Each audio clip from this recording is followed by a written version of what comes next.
हर खबर आपकी नजर। आज पार्टी को करारी हार का सामना करना पड़ा। इस पर पार्टी के प्रमुख रणनीतिकार और नेता प्रशांत किशोर ने अपनी भावनाएं व्यक्त की। उन्होंने कहा, चुनाव के नतीजे ने उन्हें बहुत प्रभावित किया और वो सही से नहीं ले पा रहे। प्रशांत किशोर ने हार को चुनौती के रूप में लिया और अपनी पार्टी के साथ बिहार में अपनी लड़ाई जारी रखने का संकल्प जताया। प्रशांत किशोर ने स्पष्ट किया कि जनसुराज चुनावी मुकाबले में सफलता हासिल नहीं कर सके, लेकिन उनका मकसद केवल चुनाव जीतना नहीं था। उन्होंने कहा कि उनकी पार्टी ने जाति और धर्म जैसे पारंपरिक मुद्दों से हटकर रोजगार और विकास जैसे सामाजिक मुद्दों पर चुनाव लड़ा। किशोर ने माना कि ये बदलाव बिहार के राजनीतिक माहौल में महत्वपूर्ण था और भविष्य में ऐसे मुद्दों पर ज्यादा ध्यान दिया जाएगा। हालांकि जनसुराज पार्टी के लिए चुनाव परिणाम निराशाजनक रहे, लेकिन प्रशांत किशोर ने हार से सीखने की बात कही।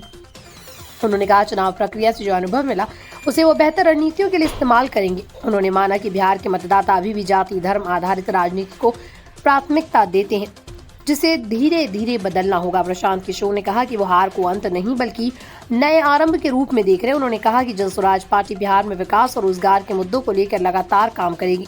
किशोर ने यह भी कहा कि वो बिहार के युवाओं को सशक्त बनाने और राजनीतिक जागरूकता फैलाने के लिए प्रतिबद्ध है।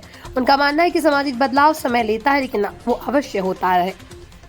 अंत में प्रशांत किशोर ने इस हार को स्वीकार करते हुए कहा कि वो संघर्ष से नहीं डरते और बिहार में बेहतर भविष्य के लिए अपने प्रयास जारी रखेंगे। उन्होंने जनता से अपील की कि वो विकास और सुधार के एजेंडे को समझें और समर्थन करें। किशोर ने खुद को बिहार के लिए समर्पित बताया और आश्वासन दिया कि वो फिर से बिहार की राजनीति में सक्रिय भूमिका निभाएंगे। इस हार के बावजूद प्रशांत किशोर का जज्बा और संकल्प मजबूत है। वो बिहार में जनसुराज के एजेंडे को आगे बढ़ाने के लिए पूरी ताकत से काम करेंगे।